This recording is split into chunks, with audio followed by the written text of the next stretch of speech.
Good morning, Anika. Thank you so much for joining me today for this Chai with Chaitanya session. I went to my wardrobe for the session, quickly found out the only kurta that I could because I realized that I'm not wearing kurtas enough. And the fact that your book, Love, Chai, and other four-letter words that I have here is so beautiful and it's so amazing. I thought that I need to vibe well with the whole, aspect of this book. So, how are you today and what's up? Well, firstly, thank you. And secondly, you look fabulous in that kurta. So Thank I'm very you. happy that you've brought out the spirit for it now, especially now that we're headed into the fall and the holidays and all The of this good stuff. Navratras, yeah, yeah. I fully support that decision. And to answer your question, I'm doing very well. I'm very excited to be here. How are you? How's everything? It's all good. It's just the usual. We are still not exactly in lockdown, but we're still not really going out. So everything is online. So work from Yeah. home is just how life has become for the last 2 years. Yeah. And we Yeah. can't complain because at least we're alive. So Yeah. yeah, that's it. So I would quickly want to, ask you a little about yourself because I know that you've mentioned in the back about in the author section that you were born in Delhi and raised in the States. So could you take us, through that journey, like what exactly happened for all the people who don't know you yet here to get to know you a little bit? Yeah, of course. So I was born in Delhi. My family is actually originally from Hyderabad, we're Telugu, and my uh, mom actually grew up in Delhi. My grandfather was, I'm going to say, a member of the government, but I'm not allowed to say exactly what he did Okay, because yeah, it's a yeah, situation where yeah. if I say it, I will have to kill you. So, yeah, so my mom grew up in Delhi, dad grew up in Hyderabad, and I was born in Delhi. I spent the first year and a half of my life in Tamil Nadu. Mm-hmm. And actually, then my dad got his acceptance to Penn State to get his PhD in Mm-hmm. typical engineering. So he came and then we followed, and we've been here since I was probably about a year and a half, 2 years old. And we grew up in central Pennsylvania, which, for those of you who are not familiar with the geography of the US, is about 4.5 hours driving west of New York. Right. So I grew up in a relatively rural area, a university town, and my dad became a tenured professor, and that's just how we grew up. We didn't have many Indian families around. It was a very transient town because we have, faculty members and graduate students who come and then kind of start their career and then move to a better Those, place yeah. or a different place. So it was, I think I graduated, my graduating senior class in high school was about 600 people, and we had 4 other Indian kids. So it was not hugely diverse in terms of exposure. And we were kind of frozen in the 1980s, which I think is a very um, typical story for anybody who's immigrated from Right. India or anywhere in South Asia to the US. Mm-hmm. It was kind Mm-hmm. of stuck in time a little bit. So yeah, that's my background. Right, right. Thank you for sharing that. So, kind of coming to the book, appreciating what a gorgeous cover that it has. So, First Book knocked it out of the park. They did such a beautiful job with that cover. I actually did not have hopes as high as they actually managed to achieve. I thought, I was like, right, oh, I'm happy with anything. I don't have that much direction creatively. And then right. they gave me that cover and I was like, I want that one. And they were like, yeah, done. We're good Yeah, to go. yeah. Yeah, Artist and is I also, think I think you shared it somewhere. I'm not sure whether it was on a story or whether I saw some live interview or something, but I think somewhere you mentioned that it had different colors like red, yellow, or something, and then you picked the blue one. yeah. So they had 3 or 4 color. One was actually the color of Nash's shirt, that sea green color. It was Right, kind of complementary sea green. And right. then they had a red that was So complementary the for Kieran's outfit. The yeah, outfits changed a little bit too, and the colors, and then the cover also from sea green to red to blue. And then I believe they did some different tests, and then they asked me what I preferred, and I instantly gravitated toward the blue. So blue. I'm very glad that they ended up going with that as the final choice. Yes. So I wanted to, ask you a little about the book as well, of course, for those of readers or viewers who have not, come across this title yet. So could you just take us through the what exactly the book is all about without giving spoilers?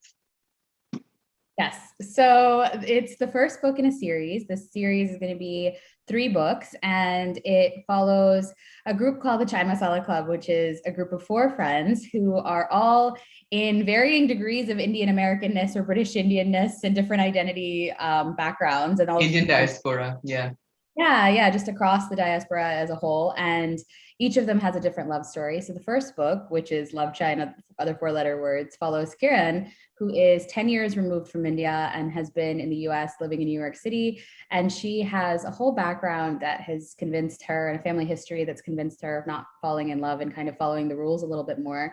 And Nash, who has a history of his own, has always had a fear of abandonment and has had a really tough background. And so, because of that, they both have kind of sworn off of it. They're happy go lucky on their own.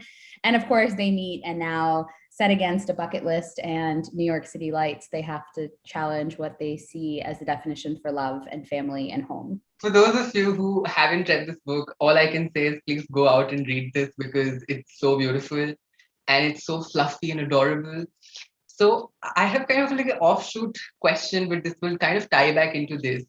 That while I was, doing a little bit of research for this interview, I found out that you've majored in neuropsychology and all these degrees which have got nothing to do with romance or writing. So could you tell us how exactly did this happen? Like, I know that this is your second book, but like, could you just take us through that as a process? Yeah, so my career, for everyone that doesn't know, has been quite eclectic from start to finish. Or not finish, I'm still in the middle of it, but I think start to now. Yeah, And so, yeah, I have two bachelor's of science degrees in neuropsychology and biobehavioral health. And then I have right, two master's degrees in education, specifically early childhood special education, and in public health, which focused on maternal and child health. So right, I have been a writer my whole life. And funnily enough, in college, when I was trying to choose a major, my dad and my mom both said journalism or marketing. And they said, you should go do this. This is your natural people person. You should yeah, go and capitalize on this. What are you doing? And I was like, no, I want to be a doctor. And I had to retake chemistry 3 times, which was real rough. And it was not the fields for me. I eventually went to nursing school for a semester, and that wasn't really right for me either. And became a teacher in the process because I wanted to get pediatric experience. And any of my friends who are now all pediatricians will tell you that working with kids is very different than working with them in a medical capacity. So I wanted to get comfortable. And so I was working as a teacher when I got recruited into the Master's of Education program. And then from there, eventually I missed healthcare. So I went back to public health. And so it's kind of been eclectic. I now work my day job at a medical institution and I focus on medical research. And so it's been an interesting year and a half, to say the least, in my day job. But with the creative pandemic writing, around, definitely. yeah, it's been fascinating. And the science is happening behind the scenes that are driving this is amazing. But my creative career has always been there. It's always been kind of a streak. It just happened to not align timing wise, or maybe also with me. I didn't think that I was cut out for it, and I wasn't sure how to go about it. And when I was 25, as you mentioned, my first book was released in 2015. It's no longer on shelves because the company kind of went downhill, and so I pulled Right, the rights. right. But when I was about 25, 26, and I'd gone through a major breakup. And that, of course, is like the story of every creative story, I feel like, is that it kind of made me think, okay, this is the time. I'm about to go into grad school. I have 6 weeks off. Let's do it. And since then, the doors just started opening, and it felt like, oh, this is exactly where I'm meant to be. And I think through the release of this book too, I realized, yeah, this is where I'm the happiest and also where I feel the most purposeful Right. and the path that I'm actually meant to be on. So healthcare was a great backup. It's been an amazing experience. No doubt my education is obviously very valuable, but I think in terms of purpose and passion and where I want to be in the world, it's definitely writing. Kind of coming to a very interesting aspect of the book, which is, of course, as my name also has it, chai, and you also have, we're Yes. all drinking chai. Chai is such a thing in India, and I think everywhere, also in other cultures, specifically in the non-Western cultures, I think chai is more famous. Correct me if I'm wrong. Yeah. And so I wanted Good. to know the chai masala club. So is that club legit? Do you actually have a club like that in the New York, or did you just come up with it? So I made it up, but I think that it was kind of fitting because they wanted kind of a name, sort of like, I don't know, Right, like the Breakfast Club or the Joy Luck Club or the different kinds of different clubs that you can have when you have a couple friends who come together. right, And I thought, okay, chai is the bonding experience, but masala can come in a lot of different ways, as we all know from gossip anyway. So I was like, all right, Spiciness. cool. Yeah. Chai Yeah. masala club it is. Let's just keep it Right. that way. It's fine, Right. simple. TMC is a good Mm-hmm. acronym. So let's just roll with it and go from there. But the characters in it are very much real, also in my mind, but also in real life, pieces of Right. my friends' personalities, of my loved ones' Mm-hmm. personalities. So it's nice to see them come to form. Right.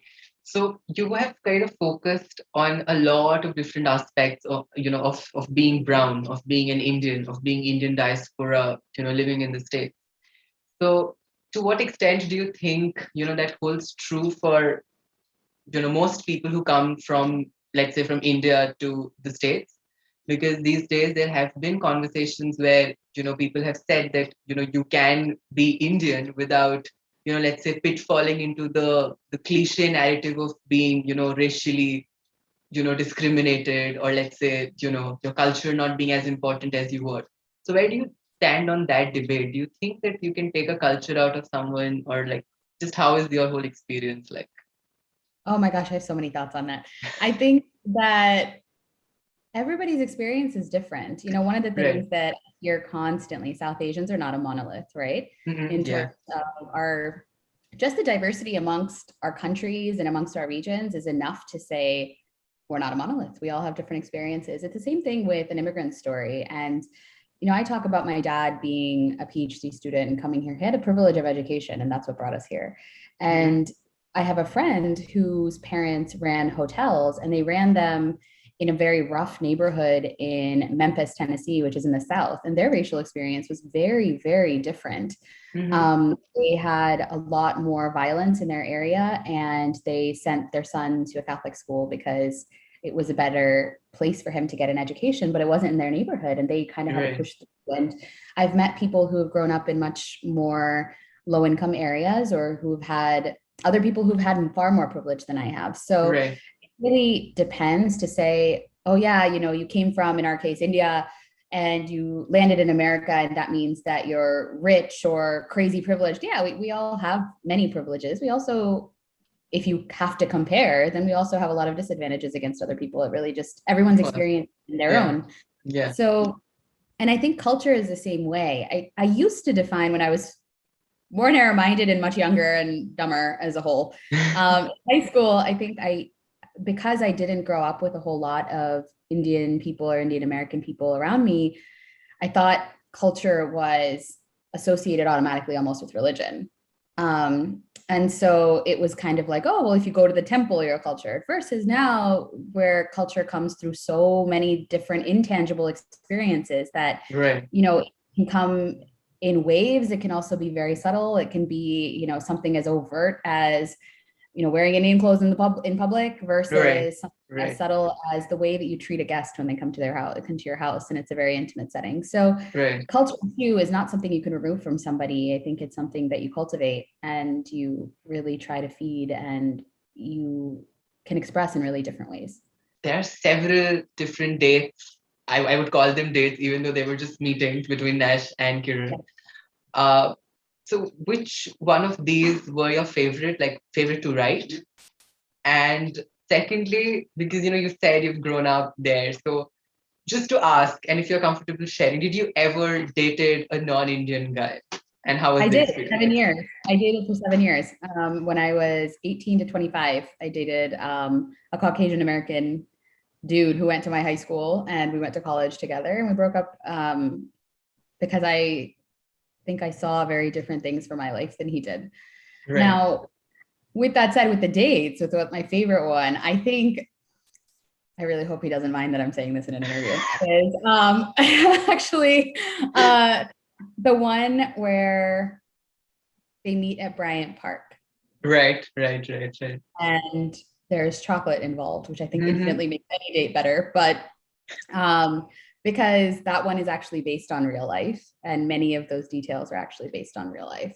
Right. And so that was incredibly a memorable night. And I was talking to the person recently who I'm still friends with, who I went on that date with, and I mentioned, hey, heads up, this is in the book, and this is one thing I pulled. And he said that was an amazing night. It still brings a smile to my face. And so now it's memorialized for however long this book is out in the world as a really wonderful night that we had together, and Yeah. also just a really quintessentially New York experience of sitting in a park. So I've not been to New York, but I've watched enough movies to tell me how to picture it in my head. So that was absolutely amazing. So now I wanted to do a quick rapid fire round of very simple, easy questions. Okay. So first of all, Kal Ho Na Ho or Kabhi Khushi Kabhi Gum? K3G, I think. Okay. Paperbacks or hardcover? Um, Probably hardcover, although Okay. they're not made as often anymore for us. So Right. I don't know if I think that's going to be a dying thing. But yeah, hardcover probably. Okay. Kaju Katri or Jalebis? Oh, Kaju Katri. Okay. Yeah. Bollywood or Hollywood? Bollywood. Okay. Chole Bhature or Rajma Chawal? Rajma Chawal. Okay. Diwali or Holi? Diwali. Okay. A book that you think everybody should read at least once? Just one? Yeah. Oh At no. least once in their life. Yeah. Uh oh God. I'm going through my entire library like on speed right now. Oh, I don't know why I love this book so much. One Day in December by Josie Silver. I have that book right here behind me somewhere. Ah, good choice. Yeah, it's Yeah, like one of my all-time favorites. I haven't read it. I got it as a birthday present this March, and I'm been saving it to read it in December for some Uh, reason. Good Yeah. choice. It's very impressive. Yeah, it's one of my all-time favorite books. I don't know what it was, but that book just sticks with me as one of my all. Oh, another one actually. It Tell might me. supersede it Yeah. is called This Is How It Always Is. Bye. And it's by, oh God, these authors. Right, I'm doing it right now. Lori Frankel, I think, is who it is. Okay. I have not heard of it, but Yeah, I'll Lori Frankel. surely Lori be. Frankel.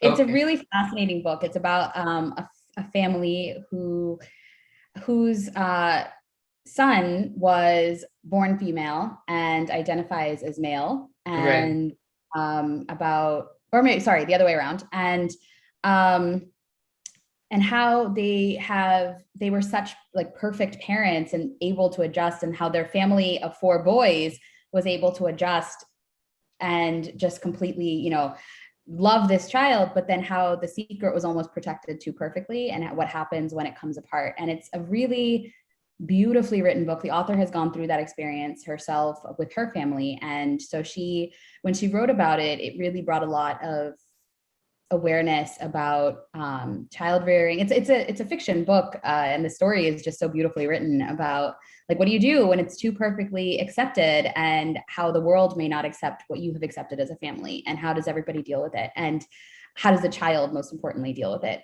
And I was just sobbing in like an airport. I would distinctly remember, I think great books are defined by if you can remember the minute that you read them and the Right. experience of reading them. And I Yeah. distinctly remember the airport gate that I was sitting at in the New York airport on the way to a family trip to Paris, reading that book. And it was life-changing, to be Right. honest. So I definitely Right. recommend. I will be surely be checking that out and get back to you if I also love that as much as you do. Please So do. for sure. A childhood favorite book or series? You're gonna laugh. I used to love the Amar Chitrakarta comics. I'm amazed that you used to get them in the New York or where So Pennsylvania. we used to visit India every 3 years, and so Okay. as my cousin finished them and cast them off, my aunt used to give them to me. So I had all of his like secondhand I also had Marvel comic books from him too, but I used to get these stacks that were sent with family who are coming to the Right. U.S. and she would Right. send them to us, and I actually learned how to read on those books. And then now my husband, I just bought him the hardback 3-volume set of the Mahabharata so he can understand it better. He's Right. also Indian, but he didn't have the access to the comics that I did. So Oh my God. yeah, so I was like, listen, this is how we're going to teach you here. That's Yeah. that's such a wholesome gift to to to I try know and make some an stuff Indian. learn more about Mahabharata. Oh Yeah, yeah, that some makes spouses sense. give Yeah. lingerie. I give Amar Chitragatha comics. It works out just fine. Yeah. Right. A book that you're currently reading and enjoying. Uh no, that's not a fun one. It's a nonfiction book. I would say so I'm actually like 80% through Sophie Cousins This Time Next Year. I love that book. Yeah, Yeah. yeah. Yeah. I'm I like I read it 75. last year. Yeah, I read it Yeah. last year when it came. I was sent to art for that, and it was such a. I mean, I don't know. It just like probably just came to me at the right time. I had COVID when I was reading that, Oh no. so I was literally on the bed, had nothing to do. Can't breathe properly, and I'm reading Sophie Cousins. So yeah, but it is so much fun. Like I know it's a very good rom-com. Yeah, It is. Yeah. See, yeah, also you remember moments that you read yeah. certain books. If they're Right, good. yeah. Yeah. That's the mark of good books. Yeah, That is also, I think, a very marked memory, I'm sure, of you that yeah. you don't want to repeat now. But Right, right. yeah. Your ideal idea of a date. Feel like, oh, an amusement park or a carnival of some sort. That's the Wow. one I Describe your life in New York in 5 words. terrifying, adventurous, challenging, Mm-mm. remarkable, Right, and just heartbreaking, but in the best way. right, right. That kind of brings us to the end of the rapid fire round. Thank you for being so prompt and answering right one after the other. So I just wanted to quickly go back to the book and talk one aspect of the book which I particularly had a love-hate relationship with, and that is the parents, Kiran's parents. I fiercely hated them, but I fiercely also understood them. And I realized where Kiran was coming from. Like I completely see myself, like if I Yeah. ever had to make a shift, I can see that happening. So I just wanted to know that there were certain things, like how did you approach it? Because when the book ends, and I don't want to give it out, things kind of fall back into space. Like, for the lack of, again, for the better words, it's all fine. So and a lot of things were said to Kiran while she was doing stuff. So on that note, where do you draw the line? Like, to what extent do you think parents should be forgiven for using anything, or just putting any kind of pressure on children, versus them forgiving them? Candidly, when I wrote the story, I thought there was a little bit more balance than perhaps the reader is actually read into, which is great feedback as a writer to take forward. In like, you Right, have to make of the more redeeming qualities even more overt than perhaps like a passing example or just sweet conversation, but just really make it pop. And to be fair, that's a criticism that I think is valid, and I hear that and I appreciate it, because it is good. You always have to learn about your craft that you're trying to do, right? So that's actually a really good piece of feedback in terms of how to write the characters. In terms of forgiveness, generally, I'm on the same page as you. I think that there have to be boundaries with parents. It's often ingrained in us that we should just forgive anything and everything. Going into that element also is the difference I found in reviewers based on age.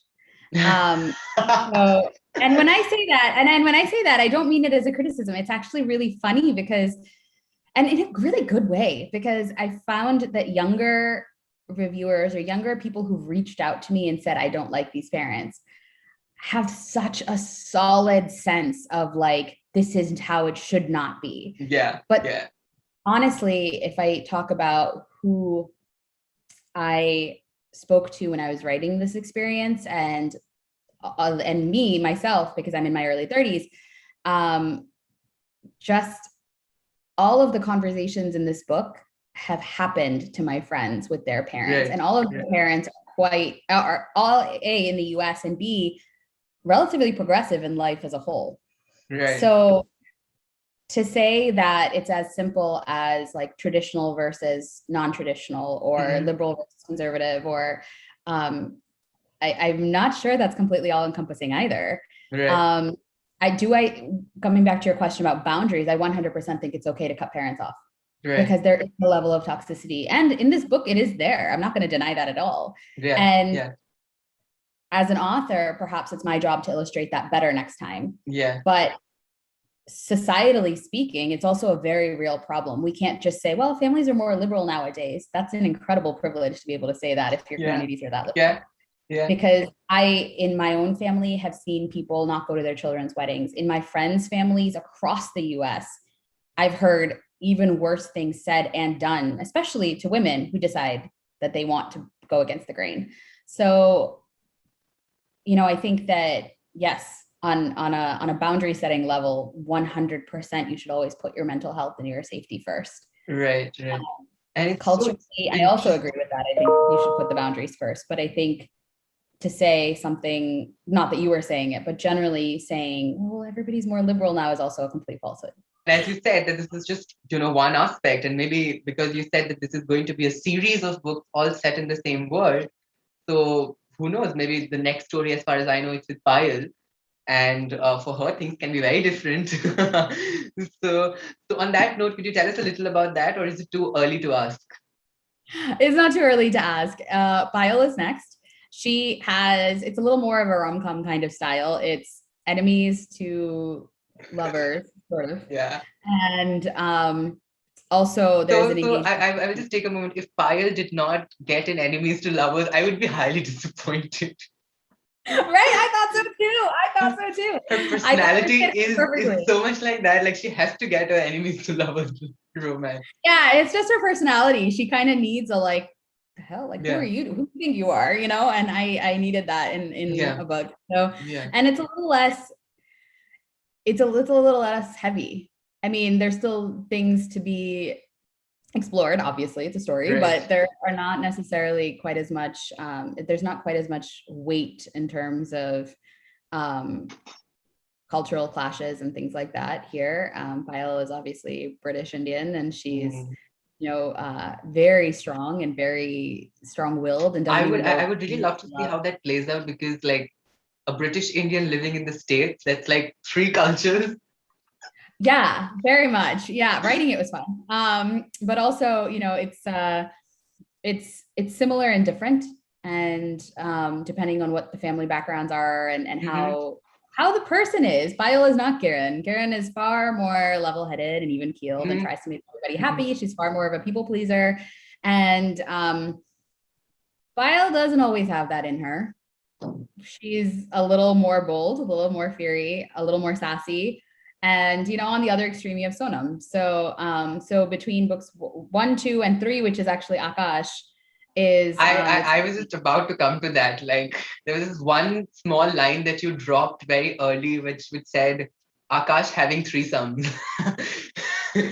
And I was like, the moment I read that, I'm like, ooh, this is going to be a very fun book if it ever happens. I think part of the fun of dropping that line in was that nobody else batted an eyelash. And I didn't realize that till later in edits. I was like, no one focused on that. They focused on the fact that he had eaten at a really expensive restaurant. And so it was nice, because I was like, whatever, it's fine. Everyone's doing what they're doing. Keeps moving forward. And Akash is also sweet and fun. And a lot of people, I was actually very surprised at the reaction people had to him. I don't know why, but I don't know why, but I mean, out of all the friends, I just like instantly connected with him on a level where I wanted to be friends with him. Out of all the three friends. Me too. He's luckily I married a version of him, so it worked out very nice for me.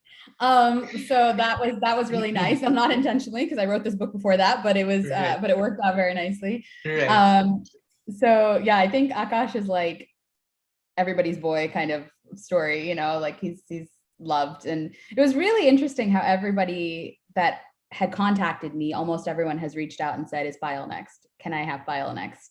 Which is really nice to hear as an author as well, to see people, their characters and the variation that you were trying to show, and their voices and their personalities. So I'm excited for book 2. It's tentatively scheduled for September of next year. I will find out this week, actually. I will find out this week if that's the case or not. But that's for now what it looks like. Right. So, I have to ask this because it's all set in the same world. So will we get more of Nash and Kiran in the next books, in the upcoming books? You'll see them. You'll definitely see them, but they're not central to the story. You'll get some idea of the progression of their relationship and where they go, and how they move forward too, because this story, Payal's story, is set as of now, unless edits change this, about a year after Karen and Nash. So it's actually jumping a little bit forward. So I'm interested also to see how they turn out, Yeah, and how we can develop them as well as people, and to see if Karen changes at all, and to see if she gets stronger or if she's kicking it, with Nash and waiting and seeing what happens with life. It's fun to dive into these characters, and they feel right. very real to me. So it's nice to kind of dive into their world. Yes, I really hope that the covers kind of stay similar, because Yeah. I'm such a a series buy person, and even if they like change the dimension of the book, I really get pissed off. So Yeah. I I'm really with you. hope Like, heart and soul, I am with you. I hope that this sticks to it. I think we're and that also brings my hope that it also has a huge ass title, because Love Chai and Other Four Letter Words is so long, and I'm not complaining because I'm not a fan of long titles, but this just fits so well. Like, so it's so nice to say Love Chai and Other Four Letter Words. So Yeah, thank you. I didn't realize until like we were through social media blitzes and whatnot that how many damn letters are in that title. And to yeah, even abbreviate it I've is I've so seen your long. Twitter. I've seen your Twitter. You've used the initials. It didn't Oh, fit in the title. It didn't fit in my name. And I was like, oh, that was a rookie mistake. That was really not a good move to make. So I kept thinking, oh God, this is not gonna work. The second title might be shorter, a little. mm, Not by a whole lot, to be honest, but a little bit shorter. So sure, yeah, hopefully it still works. And I right, hope that the cover looks the same, and that the title, the fonts, all of that, right. it looks like a series, like a Series, yeah, proper series. They yeah, need that to yeah, happen too. yeah. I love how and where this is going. It gives me a lot of Sandhya Menon vibes, because she also has Yeah, done the series sort of thing even going on for her. So that's such a yeah, high compliment, I think. That's such a high compliment. thank you. So I think thank you. No, well, okay. I'll rephrase that. Chaitanya, your compliments are so nice. Thank you. Thank you. So on that note, this is such a fun conversation with your book, with you, with the chai, even though this is really not a chai cup. Like, nobody drinks chai in this mug. It has Marvel on it. I think it can Yeah. be whatever it wants to be. Yeah, so it was so much fun. And I really want to thank Sourcebook again for sending across the copy to me. It was so amazing to have read this. I have done a whole live reading thread where I've put in lots of information. So if anybody's interested, go check that out on my Twitter. And of course, this book, is it getting an audiobook? Do you have any idea? Getting an audiobook. I just checked. It's supposed to be coming out October 19th. Right. So, for those of you who, I mean, it hasn't released yet in India. I hope that it does very soon. So, till then, you can always go for the audiobook and or the digital. I am more of an audiobook person, so every time the physical book is not there, I'm like, audiobook. So, so that is the case. So, thank you so much for joining me. It was such a fun conversation. Thank you for having me, and to all of your watchers and listeners and fellow readers. Feel free to connect with me on socials at Anika Sharma, and I can't wait to get to know you better. Yes.